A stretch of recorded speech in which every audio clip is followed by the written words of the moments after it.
For decades, Cadillac was untouchable, America's symbol of luxury, trusted by executives and admired across generations. But when the 1980s arrived, a single engine nearly brought it all crashing down. Behind the promise of high technology was a design so flawed that failure became inevitable, turning prestige into chaos in thousands of owners' driveways. How did Cadillac's defining gamble spiral into its greatest engine disaster, and who paid the true price? In the years before the storm, Cadillac stood as the gold standard of American luxury. The name alone conjured images of elegance and achievement, chrome-trimmed sedans gliding past city lights, their crests shining on broad hoods. For many, owning a Cadillac was more than transportation. It was a declaration. Executives, celebrities, and heads of state chose these cars to signal their arrival. The DeVille and Fleetwood became rolling symbols of success, parked in front of country clubs and city halls, their interiors wrapped in leather and wood. Even the smallest details, from the hood ornament to the tail fin, carried an unspoken promise. This was the reward for reaching the top. Throughout the 1970s, Cadillac's reputation was carefully maintained. Sales brochures spoke of standard of the world, and for a generation raised on hard work and ambition, the badge meant you had made it. There was a pride in ownership, a sense that every mile traveled was another reminder of what was possible. Neighbors watched as new Cadillacs pulled into driveways, their owners stepping out with a quiet confidence. The brand became shorthand for excellence, a measuring stick against which all other American cars were judged. This prestige, however, was fragile. Beneath the polished surface, expectations grew ever higher. Cadillac's promise was not just luxury, but reliability, an assurance that the car would always start, always run smoothly, always stand apart. The value of the brand rested on trust, built up over decades and reinforced with every satisfied owner. As the world changed, Cadillac's reputation became both its greatest asset and its most delicate vulnerability. Pressure closed in from every direction as the 1980s began. Corporate average fuel economy standards demanded that every automaker's fleet average improve year after year. Cadillac, with its heavy V8-powered luxury sedans, found itself at a crossroads.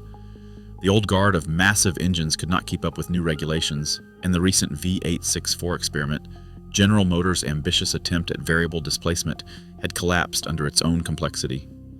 13 rounds of software updates failed to save it, leaving Cadillac with a reputation bruised and a product gap looming for the 1982 model year.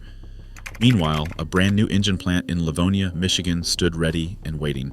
The facility had been built specifically for Cadillac's next-generation powertrain, representing a staggering investment. Shutting it down, even temporarily, would mean millions in wasted capital and hundreds of skilled workers left idle. The financial risk was clear. Cadillac needed an engine to keep the plant alive and the assembly lines running. Inside General Motors, the timeline was no longer negotiable. The HT4100, an aluminum block V8, promising both power and efficiency, was chosen as the answer, even though development had been scheduled to continue for several more years. Alternatives like the Oldsmobile Diesel or Buick 5.6 were considered but dismissed for failing to meet Cadillac's standards of luxury and reliability. Delaying the launch would have left showrooms empty and dealers furious. The decision was made: the HT4100 would debut in 1982, ready or not. The risks were acknowledged, but the cost of inaction was deemed even greater. In that climate of urgency, engineering caution gave way to corporate necessity. The foundation of Cadillac's new engine began with a bold promise: lighter weight and modern efficiency, achieved with an aluminum block and cast iron heads. On paper, this combination offered a path to meet strict fuel economy laws without sacrificing the V8's traditional smoothness. But beneath the optimism, the very structure of the HT4100 carried vulnerabilities that would haunt every car it powered. Engineers adopted what is known as an open-deck design, leaving the tops of the cylinder walls exposed inside the block. This allowed for easier casting and reduced weight, but it also meant the cylinders were less supported under pressure. When combustion forces pushed against the thin aluminum walls, tiny movements began to add up.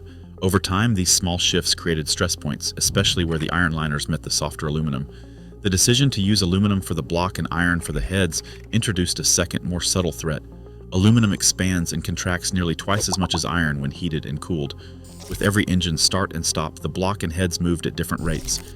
Head bolts, threaded directly into the soft aluminum, struggled to maintain a tight seal. Heat cycles slowly pulled threads from the block, weakening the grip that held everything together.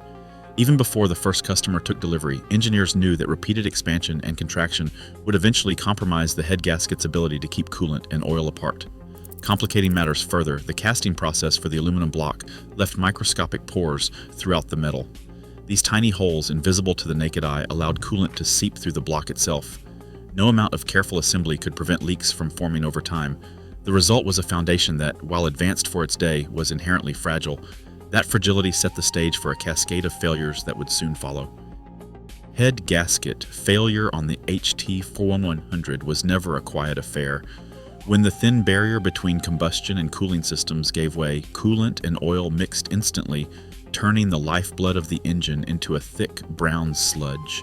Mechanics called it the milkshake, a telltale sign that disaster had already begun. The contamination did not just ruin the oil, it stripped away the last layer of protection for the engine's moving parts. Bearings, designed to glide smoothly under a film of clean oil, were now exposed to a gritty, corrosive paste. Within miles, these surfaces began to grind and score, the once precise fit between crankshaft and block, breaking down with every turn. Owners reported subtle symptoms at first, a slow loss of coolant, a faint knock under acceleration, but the progression was relentless. As the contaminated oil circulated, camshafts and timing chains wore rapidly, and oil pumps lost pressure. The engine could go from a mild rattle to total seizure in a matter of days.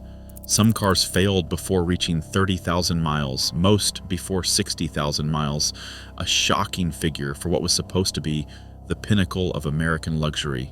Dealerships watched as engines arrived for service, each with the same story: coolant in the oil, bearings destroyed, and no hope of repair. Mechanics remember entire service bays lined with failed HT4100s, each one a testament to a chain reaction set off by a single predictable flaw. For Cadillac owners, the promise of effortless motoring ended not with a warning, but with a sudden terminal silence. Dealership service bays became scenes of frantic activity as the first waves of HT4100 failures rolled in. Mechanics worked shoulder to shoulder, engines lined up in rows, each one waiting for diagnosis or replacement. The volume of warranty claims soared, overwhelming even the most experienced staff. Engines were stacked like cordwood in back rooms and loading docks, a physical reminder of promises broken. Parts shipments arrived daily, but it was never enough to keep up. In a scramble for answers, Cadillac issued a technical bulletin. Every car would receive a special coolant supplement, a stop leak pellet meant to plug the porous aluminum blocks. Technicians mixed the additive into radiators, hoping it would buy time, but the stopgap solution did little to slow the tide. Customers grew impatient and word spread quickly. Cadillac's reputation for reliability was slipping away, one overheated engine at a time. Buyers who once saw Cadillac as the only choice for true luxury began to look elsewhere. Stories of failed engines and mounting repair bills traveled quickly, eroding the confidence that had taken decades to build.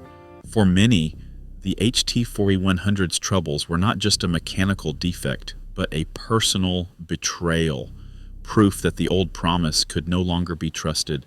As word spread, European brands like Mercedes-Benz and BMW gained ground, offering the kind of reliability Cadillac could no longer guarantee. The shift was not immediate, but it was lasting. Even years after the last HT4100 left the factory, the memory lingered.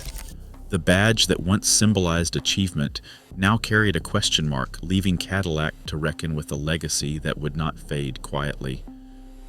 Today, Cadillac fights to rebuild trust in an industry where one misstep echoes for decades. The HT4100's legacy is a warning. Reputation rarely recovers from promises broken at scale. Every badge now carries that lesson. Innovation must never outrun reliability. Thanks for watching. What is your take on legacy and trust?